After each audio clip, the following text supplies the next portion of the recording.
Hi dears, welcome.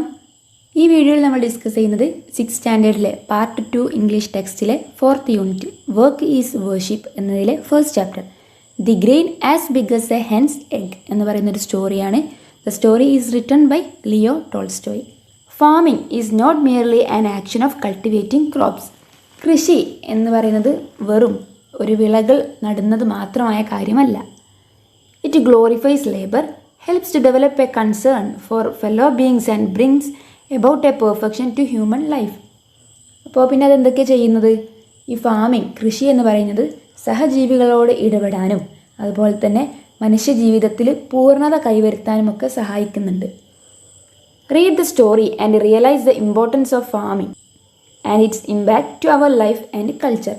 നമുക്കിവിടെ ഒരു story തന്നിട്ടുണ്ട്. അപ്പോൾ ഈ സ്റ്റോറി വായിച്ചിട്ട് നമ്മളോട് ഫാമിംഗ്, കൃഷിയുടെ ഇമ്പോർട്ടൻസ് മനസ്സിലാക്കാനാണ് പറയുന്നത്. അതുപോലെ തന്നെ ഈ കൃഷി എന്നത് നമ്മുടെ ജീവിതത്തിലും നമ്മുടെ സംസ്കാരം, കൾച്ചറിലും അതെങ്ങനെ സ്വാധീനിക്കുന്നു എന്നും കൂടെ കണ്ടെത്താനാണ് പറയുന്നത്. അപ്പോൾ ഈ ചാപ്റ്റർ ഫാമിംഗ് എന്നുള്ളതിനൊരു ഇമ്പോർട്ടൻസ് ആണ് പറയുന്നത്. ഓക്കെ, അപ്പോൾ ഈ ചാപ്റ്ററിൻ്റെ ടൈറ്റിൽ എന്താണ്? The grain as big as a hen's egg. എന്താണ് മീൻ ചെയ്യുന്നത്? ഗ്രെയിൻ എന്ന് പറഞ്ഞാൽ ധാന്യം, ബിഗ് വലിയ, ഹെൻസ് എഗ് എന്ന് പറഞ്ഞാൽ കോഴിമുട്ട. അപ്പോൾ എന്താണ്? ഒരു കോഴിമുട്ടയോളം വലിപ്പമുള്ള ഒരു ധാന്യം. ഇത് കേൾക്കുമ്പോൾ നമുക്കൊരു ക്യൂരിയോസിറ്റി തോന്നുന്നില്ലേ? സാധാരണ ഒരു ധാന്യം എന്നൊക്കെ പറഞ്ഞാൽ ഒരു അരിമണി അല്ലെങ്കിൽ ഒരു ഗോതമ്പ്, ഇതൊക്കെ എന്ന് പറഞ്ഞാൽ ചെറിയൊരു വലിപ്പമല്ലേ ഉണ്ടാവുള്ളൂ. പക്ഷെ ഒരു കോഴിമുട്ടയോളം വലിപ്പമുള്ളൊരു ധാന്യം എന്നൊക്കെ പറയുമ്പോൾ നമുക്കൊരു ക്യൂരിയോസിറ്റി തോന്നൂലേ? അതാണ് ഈ കഥ. നമുക്കിതിലെ ഫസ്റ്റ് പാർട്ട് ഡിസ്കസ് ചെയ്യാം, the discussion. One day some children found in a ravine an object shaped like a grain of corn with a groove down the middle but a large as a hen's egg. എന്താ പറയുന്നത്? One day, ഒരു ദിവസം, some children found in a ravine. Ravine എന്ന് പറഞ്ഞാൽ ഒരു മലയിടുക്ക്, ഒരു ഇടവഴി. അവിടെ വെച്ചിട്ട് കുറച്ച് കുട്ടികൾ ഒരു സാധനം കണ്ടു. എന്താണ്? An object shaped like a grain of corn, ഒരു ധാന്യം, with a groove down the middle. അതിൻ്റെ നടുവിലൂടെ ഒരു ചാലുണ്ട്. ചാലെന്നൊക്കെ പറഞ്ഞാൽ നമ്മുടെ ഗോതമ്പൊക്കെ ഇല്ലേ, അത് ഒരു മണി എടുത്ത് നോക്കിയാൽ നമുക്ക് കാണാൻ പറ്റും അതിൻ്റെ നടുവിലൂടെ ഒരു വര. അതാണ് ഈ ഗ്രൂവ് എന്ന് പറയുന്നത്. അപ്പോൾ അതുപോലൊരു സംഭവം ഈ കുട്ടികൾക്ക് കിട്ടിയ ഈ ധാന്യത്തിൻ്റെ ഇടയിലുമുണ്ട്. But as large as a hen's egg. പക്ഷേ ഇവർക്ക് കിട്ടിയ ഈ ധാന്യം സാധാരണ കാണുന്ന ധാന്യത്തിൻ്റെ അത്ര വലിപ്പമല്ല, പിന്നെ ഒരു കോഴിമുട്ടയോളം വലിപ്പമുണ്ട്.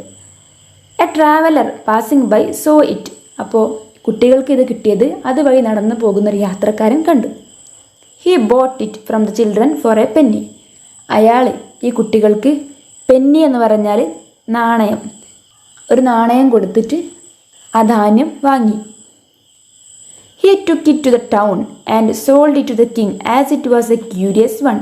അയാൾ അത് ടൗണിലേക്ക് കൊണ്ടുപോയി, എന്നിട്ട് അത് രാജാവിന് വിറ്റു. കാരണം എന്താണ്? അതൊരു ക്യൂരിയസ്, സാധാരണ കാണുന്നതിനും വലിപ്പമുള്ളൊരു സാധനമല്ലേ. ക്യൂരിയോസിറ്റി തോന്നിയിട്ട് അയാൾ അത് രാജാവിന് വിൽക്കുന്നു. The king called all his wise men. രാജാവ് അദ്ദേഹത്തിൻ്റെ എല്ലാ പണ്ഡിതന്മാരെയും വിളിക്കുന്നു. And told them to find out what the thing was. എന്നിട്ട് അവരോട് പറയാണ് ഈ ഒരു സാധനം എന്താണെന്ന് കണ്ടുപിടിക്കാൻ വേണ്ടിയിട്ട് പറയാണ്. The wise men thought and thought but couldn't make a head or tail of it. പക്ഷേ ഈ പണ്ഡിതന്മാർ ഒരുപാട് ആലോചിച്ചിട്ടും ഇതിനെക്കുറിച്ചിട്ട് ഒന്നും കിട്ടിയില്ല. After a few days later, കുറച്ച് ദിവസങ്ങൾക്ക് ശേഷം, when the thing was lying on a window sill. ഈ ധാന്യം പോലെ തോന്നിക്കുന്ന ഈ ഒരു ഒബ്ജക്റ്റ് ഒരു ജനൽപ്പടിയിൽ ഇങ്ങനെ കിടക്കുകയായിരുന്നു. A hen flew in and pecked it till she made a hole in it. അപ്പോൾ ആ ജനൽപ്പടിയിൽ കിടക്കുന്ന സമയത്ത് ഒരു കോഴി പറന്ന് വന്നിട്ട് അതിൽ കൊത്തി. എന്നിട്ട് അതിലൊരു ഹോൾ, ഒരു തുള വീഴുന്നത് വരെ അത് കൊത്തിക്കൊണ്ടേയിരുന്നു. Then everyone saw that it was a grain of corn. അങ്ങനെ എല്ലാവർക്കും മനസ്സിലായി അതൊരു ചോളം, കോൺ എന്ന് പറഞ്ഞാൽ ചോളം, ചോളത്തിൻ്റെ ധാന്യം ആണെന്ന് മനസ്സിലായി. The wise men went to the king and said. അങ്ങനെ ഈ രാജാവിൻ്റെ പണ്ഡിതർ രാജാവിൻ്റെ അടുക്കലേക്ക് പോയിട്ട് പറയാണ് it is a grain of corn. അതൊരു ചോളത്തിൻ്റെ മണിയാണ്, ചോളത്തിൻ്റെ ധാന്യം ആണ്. At this the king was much surprised. അപ്പോൾ ഇത് കേട്ടപ്പോൾ രാജാവിന് ഭയങ്കര അത്ഭുതം തോന്നി. He ordered the learned men to find out when and where such corn grew. എന്നിട്ട് രാജാവ് പണ്ഡിതന്മാരോട് വീണ്ടും കൽപ്പിക്കുകയാണ്. ഓർഡർ എന്ന് പറഞ്ഞാൽ കൽപ്പിച്ചു. എന്ത്? എവിടെയാണ് ഇതുപോലത്തെ ഇത്ര വലിപ്പമുള്ള ധാന്യം ഉണ്ടാകുന്നത് എന്ന് കണ്ടുപിടിക്കാൻ വേണ്ടിയിട്ട് കൽപ്പിക്കുന്നു. The learned men pondered again. അങ്ങനെ ഈ പണ്ഡിതർ വീണ്ടും ആലോചിച്ചു തുടങ്ങി, എവിടെയാണ് ഇത്ര വലിപ്പത്തിലുള്ള ചോളം ഉണ്ടാകുന്നത് എന്ന്. And searched in their books. അവർ അവരുടെ ബുക്കുകളിലൊക്കെ തിരയാൻ വേണ്ടിയിട്ട് തുടങ്ങി. But could find nothing about it. പക്ഷേ അതിനെപ്പറ്റിയൊന്നും അവരുടെ ബുക്കുകളിലൊന്നും ഇല്ലായിരുന്നു. So they return to the king and said. എന്നിട്ട് അവർ തിരിച്ച് രാജാവിൻ്റെ അടുത്തേക്ക് തന്നെ പോയിട്ട് പറഞ്ഞു, we can give you no answer. There is nothing about it in our books. ഞങ്ങളുടെ ബുക്സിലൊന്നും ഇതിനെ പറ്റിയിട്ടൊന്നുമില്ല, അതുകൊണ്ട് ഞങ്ങൾക്ക് ഇതിനൊരു ഉത്തരം തരാനില്ല എന്ന് പണ്ഡിതന്മാർ രാജാവിനോട് പറയുന്നു. You will have to ask the peasants. Perhaps some of them may have heard from their fathers when and where a grain grew such a size. അപ്പോൾ ഇവർ ഈ പണ്ഡിതന്മാർ രാജാവിനോട് പറയുന്നൊരു കാര്യമുണ്ട്. എന്ത്? You will have to ask the peasants. Peasants എന്ന് പറഞ്ഞാൽ കർഷകർ. നിങ്ങൾ കർഷകരോട്, അതായത് പാടത്ത് പണിയെടുക്കുന്ന ആളുകളോട് ചോദിക്കൂ എന്നാണ് പറയുന്നത്. പെർഹാപ്സ് ചിലപ്പോൾ ഇതിനെ പറ്റിയിട്ട് അവരിൽ ആരെങ്കിലും ചിലപ്പോൾ അവരുടെ ഫാദേഴ്സ് പറഞ്ഞ് കേട്ടിട്ടുണ്ടാകും. അതായത് എവിടെയാണ് ഇങ്ങനത്തെ വലിയ രീതിയിലുള്ള ധാന്യം വളരുന്നതെന്നും ഉണ്ടാകുന്നത് എന്നൊക്കെ ചിലപ്പം ഫാർമേഴ്സിന് അറിയാൻ മതി എന്നാണ് വൈസ് മെൻ കിങ്ങിനോട് പറയുന്നത്. So the king gave orders that some very old peasants should be brought for him. അപ്പോൾ ഈ പണ്ഡിതർ ചിലപ്പോൾ ഫാർമേഴ്സിന് അറിയാൻ മതി എന്ന് പറഞ്ഞതുകൊണ്ട് രാജാവ് കുറച്ച് പ്രായമുള്ള പെസൻസ് കർഷകരെ കൊണ്ടുവരാൻ വേണ്ടിയിട്ട് കൽപ്പിച്ചു. His servants found one such man and brought him to the king. രാജാവിൻ്റെ ജോലിക്കാർ അങ്ങനെ ഒരു പെസൻറ്റ്, ഒരു ഫാർമറിനെ കണ്ടുപിടിച്ചിട്ട് രാജാവിൻ്റെ അടുക്കലേക്ക് കൊണ്ടുവന്നു. He was old and bent. ആ കൊണ്ടുവന്ന പെസൻറ്റ് വാസ് ഓൾഡ്, നല്ല പ്രായമായിട്ടുള്ളൊരു മനുഷ്യരായിരുന്നു. And bent. ബെൻഡ് എന്ന് പറഞ്ഞാൽ പ്രായമായിട്ട് അയാൾ വളരെ കുനിഞ്ഞാണ് നിന്നിരുന്നത്. പെയിൽ, വളരെ വിളറിയ മുഖത്തോട് കൂടിയിട്ടുള്ള ആളായിരുന്നു. ആൻഡ് ടൂത്ത്ലെസ്, അദ്ദേഹത്തിന് പല്ലൊന്നും ഇല്ലായിരുന്നു. He could just manage to totter in to the king's palace with the help of crutches. അയാൾ എങ്ങനെയുള്ള ആളായിരുന്നു? ടോട്ടർ, വലിഞ്ഞു നടക്കുന്ന ആളായിരുന്നു. He is walking with the help of crutches. Crutches എന്ന് പറഞ്ഞാൽ ഊന്നുവടി. അപ്പോൾ അദ്ദേഹം വളരെ ഓൾഡായിട്ടുള്ള ഒരാളാണ്, കുനിഞ്ഞു നടക്കുന്ന, വിളറിയ മുഖവും അതുപോലെ തന്നെ പല്ലൊന്നുമില്ല. പിന്നീട് അദ്ദേഹം നടക്കുന്നത് എങ്ങനെയാണ്? ഊന്നുവടിയുടെ സഹായത്തോടു കൂടിയാണ് നടക്കുന്നത്, അല്ലേ? The king showed him the grain but the old man could hardly see it. അപ്പോൾ അദ്ദേഹം വന്നപ്പോൾ രാജാവ് അദ്ദേഹത്തിന് ഈ ഒരു ധാന്യം കാണിച്ചു കൊടുത്തു. പക്ഷെ അദ്ദേഹത്തിന് ഇത് പൂർണ്ണമായൊന്നും കാണാൻ പറ്റുന്നില്ല. കുഡ് ഹാർഡ്ലി സീ ഇറ്റ് എന്ന് പറഞ്ഞാൽ പൂർണ്ണമായി കാണാൻ സാധിച്ചില്ല. He took it however and felt it with his hands. എങ്ങനെയൊക്കെയോ അദ്ദേഹം അത് മനസ്സിലാക്കാൻ തുടങ്ങി.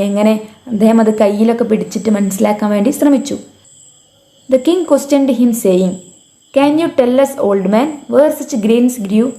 അപ്പോൾ ഇദ്ദേഹത്തിൻ്റെ കയ്യിൽ കൊടുത്തിട്ട് ഇദ്ദേഹം ഇതിങ്ങനെ കൈകൊണ്ട് നോക്കുമ്പോൾ കിങ് ചോദിച്ചു, നിങ്ങൾക്ക് ഇങ്ങനത്തെ ധാന്യം എവിടെയാണ് വളരുന്നത് എന്ന് പറയാൻ പറ്റുമോ എന്നാണ് ചോദിച്ചത്.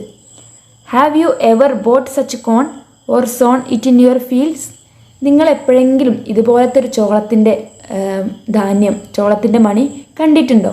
അല്ലെങ്കിൽ ഇതുപോലെ ഒരെണ്ണം നിങ്ങൾ വിതച്ചിട്ടുണ്ടോ? നിങ്ങളെ പാടത്തൊക്കെ നിങ്ങൾ ഉണ്ടാക്കിയിട്ടുണ്ടോ എന്നാണ് ചോദിക്കുന്നത്. The old man was so deaf that he could hardly hear what the king said and only understood with great difficulty. ഈ ഓൾഡ് മാനെ നന്നായിട്ട് കേൾക്കാൻ പറ്റാത്ത ഒരാൾ കൂടിയാണ്, അതായത് കുറച്ച് കേൾവിക്കുറവുള്ള ഒരാളാണ്. അതുകൊണ്ട് തന്നെ ഭയങ്കര കഷ്ടപ്പെട്ടിട്ടാണ് രാജാവ് പറഞ്ഞതൊക്കെ മനസ്സിലാക്കിയത്. അപ്പോൾ അദ്ദേഹം ആൻസർ പറയുന്നത് എന്താണ്? No, he answered at last. അവസാനം അദ്ദേഹം ഇല്ല എന്ന് പറഞ്ഞു. അതായത് അദ്ദേഹം ഇതുപോലൊരെണ്ണം കണ്ടിട്ടുമില്ല, തൻ്റെ പാടത്ത് നട്ടിട്ടുമില്ല. I never sowed nor reaped any like this in my fields. ഞാൻ എൻ്റെ പാടത്ത് ഇതുപോലൊരെണ്ണം നട്ടിട്ടോ അതുപോലെ തന്നെ കൊയ്യുകയോ ചെയ്തിട്ടില്ല. No did I ever buy any such. ഞാൻ ജീവിതത്തിൽ ഒരിക്കലും അതുപോലൊരെണ്ണം വാങ്ങിയിട്ടും ഇല്ല. വെൻ വി ബോട്ട് കോൺ, ഞങ്ങൾ ചോളം വാങ്ങുമ്പോൾ the grains were always as small as they are now. ഞങ്ങൾ വാങ്ങുന്ന സമയത്ത് നമ്മളത് ഇപ്പോൾ കാണുന്ന ചെറിയ മണിയുണ്ടല്ലോ, അതേ രീതിയിൽ തന്നെയാണ് ഞങ്ങൾ വാങ്ങുന്ന സമയത്തും. ഇതുപോലെ ഇത്ര വലുതായ രീതിയിൽ ഞാനും കണ്ടിട്ടില്ല എന്നാണ് ഈ പെസൻറ്റ് പറഞ്ഞത്. But you might ask my father, he might know where such grains grew. അപ്പോൾ ഇദ്ദേഹം പറയുന്ന കാര്യം എന്താണ്? നിങ്ങൾ എൻ്റെ അച്ഛനോട് ചോദിച്ചാൽ ഒരു പക്ഷേ ഇതിനെപ്പറ്റി അറിയാൻ സാധ്യതയുണ്ട്. ചിലപ്പോൾ അദ്ദേഹത്തിന് ഇതിനെക്കുറിച്ച് അറിയാൻ പറ്റും എന്നാണ് പറഞ്ഞത്. ഇനി നെക്സ്റ്റ് പാർട്ടാണ് the great grand father. The king send for the old man's father and he was brought before him. അങ്ങനെ രാജാവ് ഇപ്പോൾ വന്ന നമ്മുടെ ഈ കർഷകനുണ്ടല്ലോ, അദ്ദേഹത്തിൻ്റെ അച്ഛനെ വിളിക്കാൻ വേണ്ടിയിട്ട് ആളെ പറഞ്ഞയച്ചു. അങ്ങനെ അദ്ദേഹത്തെ രാജാവിൻ്റെ അടുക്കലേക്ക് കൊണ്ടുവന്നു. He came walking on one crutch. അദ്ദേഹം എങ്ങനെയാണ് വന്നത്? ഒരു ഊന്നൽവടിയുടെ സഹായത്തോടു കൂടിയാണ് അദ്ദേഹം വന്നത്. ആദ്യം വന്നയാൾ 2 ഊന്നൽവടി ഉപയോഗിച്ചിട്ടാണ് വന്നത്. ഇപ്പോൾ വന്ന അദ്ദേഹത്തിൻ്റെ അച്ഛൻ ഒരു ഊന്നൽവടി ഉപയോഗിച്ചുകൊണ്ടാണ് രാജാവിൻ്റെ അടുക്കിലേക്ക് വന്നത്. The king showed him the grain and the old person who was still able to see look a good look at it. എന്താണ്? അദ്ദേഹം വന്നപ്പോൾ രാജാവ് ഈ ചോളത്തിൻ്റെ മണി എടുത്ത് അദ്ദേഹത്തിന് കൊടുത്തു. അപ്പോൾ അദ്ദേഹം എങ്ങനെയുള്ള ആളാണ്? Who was still able to see took a good look at it. അദ്ദേഹം മറ്റു ആളെപ്പോലെ കണ്ണിന് കാഴ്ച കുറവുള്ള ആളൊന്നും അല്ലല്ലേ, അദ്ദേഹത്തെ നന്നായിട്ട് കാണാൻ പറ്റും. അപ്പോൾ അദ്ദേഹം നന്നായിട്ട് ഇതിലേക്കൊന്ന് നോക്കി. And the king asked him. രാജാവ് അദ്ദേഹത്തോട് ചോദിച്ചു, can you tell us old man where a corn like this used to grow. അദ്ദേഹത്തോട് ചോദിക്കുകയാണ്, നിങ്ങൾക്ക് പറഞ്ഞു തരാൻ പറ്റുമോ ഇതുപോലൊരു കോൺ, ചോളം എവിടെയാണ് വളർന്നു വരുന്നതെന്ന്? Have you ever bought anything like it or sown it in your field. ഇതുപോലൊരെണ്ണം നിങ്ങൾ എപ്പോഴെങ്കിലും വാങ്ങിക്കുകയോ അല്ലെങ്കിൽ നിങ്ങളുടെ പാടത്ത് നിങ്ങൾ തന്നെ നട്ട് വളർത്തിയിട്ടോ ഉണ്ടായിരുന്നോ എന്നാണ് ചോദിക്കുന്നത്. Though the old man was rather hard of hearing, he could hear better than his son. അപ്പോൾ ഇപ്പോൾ നേരത്തെ വന്നിട്ടുള്ള ഫാർമറിൻ്റെ അച്ഛനാണല്ലേ ഇപ്പോൾ വന്നിരിക്കുന്നത്. അദ്ദേഹത്തിനും ചെറുതായിട്ട് കേൾവിക്കൊരു കുറവൊക്കെ ഉണ്ട്. പക്ഷേ മകനേക്കാളും എത്രയോ നന്നായിട്ട് ഇദ്ദേഹത്തിന് കേൾക്കാൻ പറ്റും. അതായത് മകനേക്കാളും ആരോഗ്യവാനായാണ് അച്ഛൻ. അപ്പോൾ അദ്ദേഹം പറയുന്നത് എന്താണ്? No he said. ഇല്ല അല്ലേ, അയാളും കണ്ടിട്ടില്ല, മകനും കണ്ടിട്ടില്ല. I never sowed nor reaped any grain like this in my field. ഞാൻ എൻ്റെ പാടത്ത് ഒരിക്കലും ഇതുപോലൊരെണ്ണം ഉണ്ടാക്കിയിട്ടില്ല. As for buying I never bought any, for in my time money was not yet in use. ഇനി വാങ്ങാനാണെങ്കിലും ഞാൻ ഒരിക്കലും ഇതുപോലൊരെണ്ണം വാങ്ങിയിട്ടില്ല. കാരണം എന്താണ്? Money was not yet in use. ഞങ്ങളുടെ കാലത്ത് പൈസ ഉപയോഗിച്ചിരുന്നില്ല. Every one grew his own corn. എല്ലാവരും അവർക്ക് വേണ്ട വിളകൾ സ്വന്തമായിട്ടുണ്ടാക്കിയിരുന്നു. And when there was any need we shared with one another. ഇനി ഞങ്ങൾക്ക് എന്തെങ്കിലും അത്യാവശ്യമായിട്ട് വേണം എന്നുണ്ടെങ്കിൽ ഞങ്ങൾ പരസ്പരം അത് കൈമാറുകയും ചെയ്യും. അതായത് ഞങ്ങളുടെ കാലത്ത് ഞങ്ങൾ പൈസ എന്ന് പറയുന്ന മണി ഞങ്ങൾ ഉപയോഗിച്ചിരുന്നില്ല. ഞങ്ങൾ പരസ്പരം അങ്ങോട്ടും ഇങ്ങോട്ടും ഷെയർ ചെയ്തിട്ടാണ്, സാധനങ്ങൾ കൈമാറ്റം ചെയ്തിട്ടാണ് ഉപയോഗിച്ചിരുന്നത്. I do not know where such kind of corn grew. ഇതുപോലത്തെ ചോളം വളരുന്നത് എവിടെയാണെന്ന് എനിക്ക് അറിയില്ല എന്നാണ് പറയുന്നത്.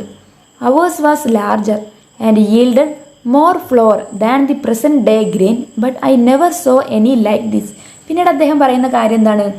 ഞങ്ങളുടെ കാലത്തുണ്ടായിരുന്ന ധാന്യം ഒക്കെ ഇപ്പോൾ പൊടിച്ചാൽ കിട്ടുന്ന പൊടിയിനേക്കാളും ഒരുപാട് പൊടി കൂടുതൽ കിട്ടുമായിരുന്നു എന്നാണ് പറയുന്നത്. പക്ഷേ ഇതുപോലൊരെണ്ണം ഒരിക്കലും ഞാൻ എൻ്റെ ജീവിതത്തിൽ കണ്ടിട്ടില്ല. പിന്നീട് അദ്ദേഹം പറയുന്നത് എന്താണ്?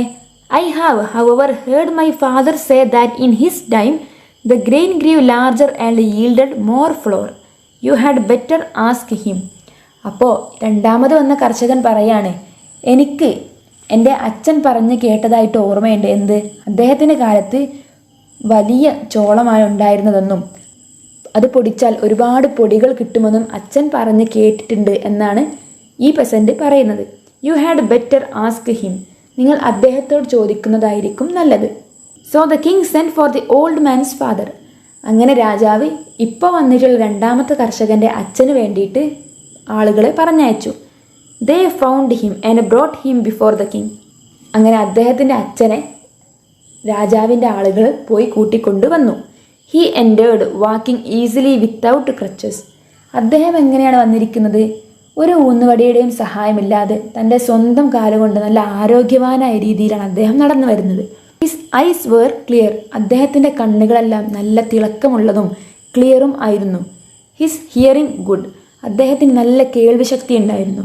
ആൻഡ് ഹി സ്പോക്ക് ഡിസ്റ്റിങ്ക്ട്ലി, അദ്ദേഹം പറയുന്നത് നല്ല വ്യക്തമായിരുന്നു. അതായത് ഇതിൻ്റെ മുന്നേ വന്നിട്ടുള്ള തൻ്റെ മക്കളെക്കാളുമെല്ലാം ആരോഗ്യവാനും കേൾവിശക്തിയും കാഴ്ചശക്തിയും എല്ലാം ഉള്ളയാളാണ് ഈ മുതുമുത്തശ്ശൻ അല്ലേ. അപ്പോൾ ഈ മുതുമുത്തശ്ശനാണ് strong and powerful. The king showed him the grain, and the old grandfather looked at it and turned it about in his hand. അങ്ങനെ രാജാവ് ഇയാൾക്ക് ഈ ചോളത്തിൻ്റെ മണി കൊടുക്കുന്നു. അങ്ങനെ അദ്ദേഹം അത് കയ്യിലിട്ടിട്ട് അങ്ങോട്ടും ഇങ്ങോട്ടും നോക്കുന്നു.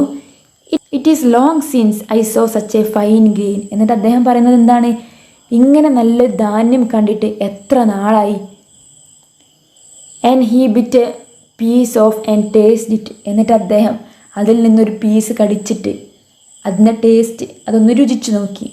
It's very same kind he added.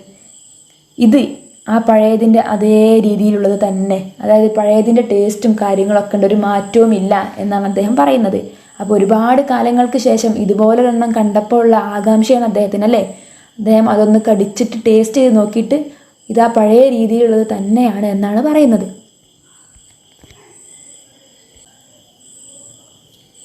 ഇനി നെക്സ്റ്റ് പാർട്ടാണ് the corn. Tell me grandfather began the king, when and where was such corn grown. അപ്പോൾ ഇതൊക്കെ കേട്ടപ്പോൾ ഈ രാജാവിന് ആകാംക്ഷ കൂടിയല്ലേ. എന്നിട്ട് രാജാവ് ഈ ഗ്രാൻഡ് ഫാദറിനോട് ചോദിക്കുകയാണ്, എവിടെയാണ് ഇതുപോലത്തെ ചോളം വളർത്തിയിരുന്നത്? എന്നോട് പറയൂ, കൂടുതൽ കാര്യങ്ങൾ എന്നോട് പറയൂ എന്നാണ് പറയുന്നത്. Have you ever boat any like it or sown it in your fields. നേരത്തെ ചോദിച്ചവരോട് ചോദിച്ച അതേ ചോദ്യം തന്നെ അല്ലേ. എന്താണ്, നിങ്ങൾ ഇതുപോലൊരെണ്ണം വാങ്ങിയിട്ടുണ്ടോ, അല്ലെങ്കിൽ നിങ്ങളുടെ പാടത്ത് നിങ്ങൾ ഇതുപോലൊരെണ്ണം ഉണ്ടാക്കിയിട്ടുണ്ടോ? And old man replied. അങ്ങനെ ഈ ഓൾഡ് മാൻ എന്താണ് റിപ്ലൈ കൊടുക്കുന്നത്? Corn like this used to grow everywhere in my time. എൻ്റെ കാലഘട്ടത്തിൽ ഞങ്ങളൊക്കെ ജോലി ചെയ്തിരുന്ന സമയത്ത് ഇതുപോലത്തെ ധാന്യം ഇതുപോലത്തെ ചോളവുമായിരുന്നു എല്ലായിടത്തും ഉണ്ടായിരുന്നത്. അതായത് അന്നത്തെ കാലത്ത് ഇത്ര വലുപ്പത്തിലുള്ള ധാന്യവും ചോളവും ഒക്കെ ആയിരുന്നു എല്ലായിടത്തും ഉണ്ടായിരുന്നത്. I lived on corn like this in the days of my youth. എൻ്റെ ചെറുപ്പകാലത്ത് ഞാൻ ജീവിച്ചിരുന്ന സമയത്ത് ഇത്തരം വലുപ്പത്തിലുള്ള ധാന്യങ്ങളൊക്കെയാണ് ഉണ്ടായിരുന്നത് എന്നാണ് പറയുന്നത്. And fed others on it. ഞങ്ങൾ ഉപയോഗിച്ചിരുന്നത്, മറ്റുള്ളവരും ഞങ്ങളും എല്ലാവരും ഉപയോഗിച്ചിരുന്നതും ഇത്ര വലുപ്പത്തിലുള്ള ധാന്യങ്ങളൊക്കെ ആയിരുന്നു. It was such a grain that used to sow reap and thresh. ഇതുപോലെയുള്ള ധാന്യങ്ങളാണ് ഞങ്ങൾ സോ വിതയ്ക്കാനും റീപ്പ് കൊയ്യാനും അതുപോലെ ത്രഷ് മെതിക്കാനും ഒക്കെ ഉപയോഗിച്ചിരുന്നത്. And the king asked. രാജാവ് വീണ്ടും ചോദിക്കാണ്, tell me grandfather, did you buy it anywhere or did you grow it all yourself. ഗ്രാൻഡ് ഫാദറിനോട് ചോദിക്കുകയാണല്ലേ, എന്താണ് did you buy it anywhere, നിങ്ങളത് എവിടെയെങ്കിലും വാങ്ങിച്ചതാണോ? Or did you grow it yourself, അല്ലെങ്കിൽ നിങ്ങൾ സ്വന്തമായിട്ടത് ഉണ്ടാക്കിയതാണോ? The old man smiled. Old man എന്താണ്? സ്മൈൽ, പുഞ്ചിരിക്കുകയാണല്ലേ. ഇൻ മൈ ടൈം, എൻ്റെ കാലഘട്ടത്തിൽ. ഹി ആൻസ്വേർഡ്, അദ്ദേഹം ഉത്തരം പറയുകയാണല്ലേ. No one ever thought of such a sin as buying or selling bread. എന്താണ് പറയുന്നത്? എൻ്റെ കാലഘട്ടത്തിൽ ആഹാരം വാങ്ങുകയോ വിൽക്കുകയോ ചെയ്തിട്ടില്ല. It was a sin. അതൊരു വലിയ പാപമായിരുന്നു. സിൻ എന്ന് പറഞ്ഞാൽ പാപം. അതായത് ആഹാരം വാങ്ങുകയോ വിൽക്കുകയോ ചെയ്തിരുന്നില്ല. അവനവന് വേണ്ടത് അവനവൻ തന്നെ കൃഷി ചെയ്ത് ഉണ്ടാക്കുമായിരുന്നു അല്ലേ. അതിൻ്റെ ഒരു ആവശ്യം അവർക്ക് വന്നിരുന്നില്ല. And we knew nothing of money. ഞങ്ങൾക്ക് മണി എന്ന് പറഞ്ഞാൽ എന്താണെന്ന് പോലും അറിയില്ല. Each man had enough corn of his own. ഓരോരുത്തർക്കും അവരുടേതായ ധാന്യവും വിളകളും അവരവർക്ക് തന്നെ ഉണ്ടായിരുന്നു. അതായത് അവനവൻ്റെ അത്യാവശ്യത്തിന് വേണ്ടിയുള്ള ധാന്യവിളകൾ അവനവൻ്റെ പക്കൽ തന്നെ ഉണ്ടായിരുന്നു. മറ്റൊരാളിൽ നിന്ന് വാങ്ങാനോ വിൽക്കാനോ ഒന്നും ആവശ്യമുണ്ടായിരുന്നില്ല. അവനവന് വേണ്ടത് അവനവൻ തന്നെ ഉണ്ടാക്കിയിരുന്നു അദ്ദേഹത്തിൻ്റെ കാലഘട്ടത്തിൽ എന്നാണ് പറയുന്നത്. ഈ നെക്സ്റ്റ് ഈ ചാപ്റ്ററിൻ്റെ ലാസ്റ്റ് പാർട്ടാണല്ലേ. Then tell me grandfather ask the king. രാജാവ് വീണ്ടും ചോദിക്കുകയാണ്, എന്ത്? Where was your field, where did you grown corn like this. നിങ്ങളുടെ ഫീൽഡ്, പാടം എവിടെയായിരുന്നു? നിങ്ങൾ ഇതുപോലത്തെ ധാന്യം ചോളവുമൊക്കെ എവിടെയാണ് വിളയിച്ചു കൊണ്ടിരുന്നത്? And the grandfather answered. അങ്ങനെ ഗ്രാൻഡ് ഫാദർ മറുപടി പറയാണ്, my field was God's earth. എൻ്റെ പാടം അല്ലെങ്കിൽ ഞാൻ ജോലി ചെയ്യുന്ന സ്ഥലം എന്ന് പറയുന്നത് ദൈവത്തിൻ്റെ ഭൂമിയായിരുന്നു. Wherever I ploughed it was my field. ഞാൻ എവിടെയൊക്കെ കൃഷി ചെയ്തിരുന്നോ അതാണ് എൻ്റെ ഫീൽഡ്, അതാണ് എൻ്റെ പണിസ്ഥലം. Land was free. അന്നത്തെ കാലത്ത് അദ്ദേഹത്തിൻ്റെ കാലഘട്ടത്തിൽ ലാൻഡ് ഭൂമി എന്ന് പറയുന്നത് ഫ്രീ, ആരുടെയും ഉടമസ്ഥാവകാശത്തിലുള്ളതായിരുന്നില്ല, എല്ലാവരുടേതുമായിരുന്നു. It was nothing no man called his own. ഒരു സ്ഥലവും ആരുടേതും ആയിരുന്നില്ല, എല്ലാം എല്ലാവരുടേതുമായിരുന്നു. അതായത് ഒരു ദിവസം ഇവിടെയാണ് പണിയെടുക്കുന്നതെങ്കിൽ അതാണ് അയാളുടെ ഭൂമി, പിറ്റേ ദിവസം വേറൊരു സ്ഥലത്താണ് പണിയെടുക്കുന്നതെങ്കിൽ ആ സ്ഥലമാണ് അയാളുടെ ഭൂമി. എവിടെയാണോ പണിയെടുക്കുന്നത് ആ സ്ഥലം മാത്രമാണ് അദ്ദേഹത്തിന് ഉണ്ടായിരുന്നത്. അല്ലാതെ ഇത് എൻ്റേതാണെന്ന് പറയാൻ മാത്രം സ്വന്തമായിട്ട് അവകാശവും ആർക്കും ഇല്ലായിരുന്നു. Labour was the only thing men called their own. ചെയ്യുന്ന ജോലി മാത്രമാണ് ഉടമസ്ഥാവകാശമായിട്ടുണ്ടായിരുന്നത്, അല്ലേ? അല്ലാണ്ട് ആർക്കും ഓരോരുത്തർക്കും ഓരോ ലാൻഡ് എന്ന് ഉണ്ടായിരുന്നില്ല. ദൈവത്തിൻ്റെ ഭൂമിയിലാണ് എല്ലാവരും ജോലി ചെയ്തിരുന്നത്. അതായത് ഭൂമി എല്ലാവർക്കും ഉള്ളതാണ്, എല്ലാവരുടേതുമാണ് എന്ന രീതിയിൽ. Answer me 2 more questions said the king. അങ്ങനെ രാജാവ് അവസാനമായിട്ട് പറയാണ്, എനിക്ക് 2 ചോദ്യത്തിനും കൂടെ ഉത്തരം തരണം. The first is, why did the earth bear such grain then and ceased to do so now? എന്താ ചോദിക്കുന്നത്? എന്തുകൊണ്ടാണ് അത്തരത്തിലുള്ള ധാന്യമൊന്നും ഇപ്പോൾ നമ്മുടെ ഈ ഭൂമിയിൽ കിട്ടാത്തത്? അതായത് ഇത്ര വലിപ്പത്തിലുള്ള ധാന്യമൊന്നും എന്താണ് ഇപ്പോൾ ഭൂമിയിൽ കിട്ടാത്തത് എന്നാണ് രാജാവിൻ്റെ ഒന്നാമത്തെ ചോദ്യം. ആൻഡ് ദ സെക്കൻഡ് ഈസ്, രണ്ടാമത്തെ ചോദ്യം എന്താണ്? Why does your grandson walk with 2 crutches, your son with 1 and you yourself with no 1? എന്താണ്? ഒരു ഇമ്പോർട്ടൻറ്റ് ക്വസ്റ്റ്യൻ ആണല്ലേ. എന്താണ് രാജാവിന് രണ്ടാമത്തെ ക്വസ്റ്റ്യൻ? എന്തുകൊണ്ടാണ് നിങ്ങളുടെ ചെറുമകൻ 2 ഊന്നുവടികളിലും നിങ്ങളുടെ മകൻ ഒന്നുകൊണ്ടും നിങ്ങൾ ഒന്നുമില്ലാതെയും നടക്കുന്നത്? നിങ്ങൾ ശ്രദ്ധിച്ചില്ലേ? രാജാവ് ഫസ്റ്റിലെ ഫാർമറിനെ വിളിച്ചപ്പം അയാൾ 2 ഊന്നുവടികളുമായിട്ടാണല്ലേ വന്നത്. അയാൾക്ക് തീരെ കാഴ്ചശക്തിയില്ല, തീരെ കേൾവി ശക്തിയില്ല, പറയുന്നതൊന്നും മനസ്സിലാവുന്നുമില്ല അല്ലേ. നല്ല പ്രായമായി വളരെ കുനിഞ്ഞിരുന്നൊരു മനുഷ്യരായിരുന്നില്ലേ. രണ്ടാമത് വന്ന അദ്ദേഹത്തിൻ്റെ അച്ഛൻ 1 ഊന്നുവടിയുമായിട്ടാണ് വന്നത്. പക്ഷെ അദ്ദേഹത്തിന് നല്ല കാഴ്ചശക്തി ഉണ്ടായിരുന്നു അല്ലേ. കേൾവിക്കുറവ് കുറച്ചുണ്ടായിരുന്നെങ്കിലും കാഴ്ചശക്തി ഉണ്ടായിരുന്നു. അതായത് മകനേക്കാളും ആരോഗ്യമുള്ളയാളായിരുന്നു രണ്ടാമത് വന്ന മകൻ്റെ അച്ഛൻ. മൂന്നാമത് വന്ന മുത്തച്ഛൻ ഇവ 2 പേരെക്കാൾ നല്ല രീതിയിൽ ആരോഗ്യവാനായിരുന്നു. അയാൾ സ്വന്തം കാലിലാണ് നടന്നു വന്നത്. അതുപോലെ തന്നെ നന്നായിട്ട് കാണാം, കേൾക്കാം, പറയുന്നതും കൃത്യമാണ് അല്ലേ. അപ്പോൾ എങ്ങനെയാണ് ഇത് സാധിച്ചത് എന്നാണ് രണ്ടാമത്തെ ചോദ്യം. യുവർ ഐസ് ആർ ബ്രൈറ്റ്, നിങ്ങളുടെ കണ്ണുകൾ വളരെ ബ്രൈറ്റ്, തെളിഞ്ഞതാണ്. Your teeth sound and your speech clear and pleasant to the ear. പിന്നെ പറയാനെന്ത്, കണ്ണുകൾ ബ്രൈറ്റാണ്, അതുപോലെ തന്നെ പല്ലുകൾ, സൗണ്ട് പറയുന്നത് കൃത്യമാണ്. അത് തന്നെ കൃത്യമായത് കൊണ്ട് തന്നെ അത് കേൾക്കുന്നതിനും ഒരു സുഖമുണ്ട് എന്നാണ് പറയുന്നത്. How have these things come out, എങ്ങനെയാണ് ഈ കാര്യങ്ങൾ സാധിച്ചത് എന്നാണ് ചോദ്യം. And the old man answered, ഇതിന് ഓൾഡ് മാൻ കൊടുക്കുന്ന റിപ്ലൈ എന്താണ്? These things are so because men have ceased to live by their own labour and have to taken depending on the labour of others. എന്താ പറയുന്നത്? മനുഷ്യൻ ഇന്ന് തങ്ങളുടെ അധ്വാനമൊക്കെ മതിയാക്കിയിട്ട് എന്തിനും ഏതിനും മറ്റുള്ളവരെ ആശ്രയിക്കുകയാണല്ലേ. അതുകൊണ്ടാണ് ഇങ്ങനെ വന്നത് എന്നാണ് ഇദ്ദേഹം കൊടുക്കുന്ന മറുപടി. In golden times men lived according to the God's law. പഴയ കാലത്തെ മനുഷ്യർ ജീവിച്ചിരുന്നത് ദൈവത്തിൻ്റെ, അതായത് ഗോഡിൻ്റെ നിയമം അനുസരിച്ചാണ്. They had what was their own and coveted not what others had produced. എന്താ പറയുന്നത്? അവർക്ക് വേണ്ടുന്നതൊക്കെ അവർ തന്നെ സമ്പാദിച്ചിരുന്നു. മറ്റുള്ളവർ എന്ത് സമ്പാദിച്ചു എന്ന് നോക്കി അതിൽ ആഗ്രഹിച്ച് നിന്നിരുന്നില്ല. അതായത് അവർക്ക് വേണ്ടതൊക്കെ അവർ തന്നെ സമ്പാദിച്ചിരുന്നു. മറ്റുള്ളവർ എന്ത് സമ്പാദിക്കുന്നു എന്ന് നോക്കി അതിൽ നിന്ന് ആഗ്രഹിച്ച് നിന്നിരുന്നില്ല. അതാണ് അദ്ദേഹം കൊടുക്കുന്ന മറുപടി. ഇതുകൊണ്ട് ഉദ്ദേശിക്കുന്നത് എന്താണ്? നമ്മൾക്ക് എന്താണോ ഉണ്ടായിരുന്നത് അതിൽ നാം തൃപ്തിപ്പെട്ടവരായിരുന്നു, മറ്റുള്ളവരിൽ ആഗ്രഹിച്ച് നിന്നിരുന്നില്ല. അതായത് പണ്ട് കാലത്ത് നല്ല രീതിയിൽ അധ്വാനിച്ച് ജീവിച്ചിരുന്ന മനുഷ്യരും ഇപ്പോൾ മറ്റുള്ളവരുടെ അധ്വാനത്തിൽ പങ്ക് പറ്റുന്നവരുടെയും ഒരു കമ്പാരിസനാണ് ഈ ചാപ്റ്റർ എന്ന് പറയുന്നത്. പിന്നെ ഈ ഫാമിങ്ങിനെ കുറിച്ചുള്ള ഇമ്പോർട്ടൻസ് കൂടിയിട്ടാണ് ഈ chapter. So hope you understood it. Thank U.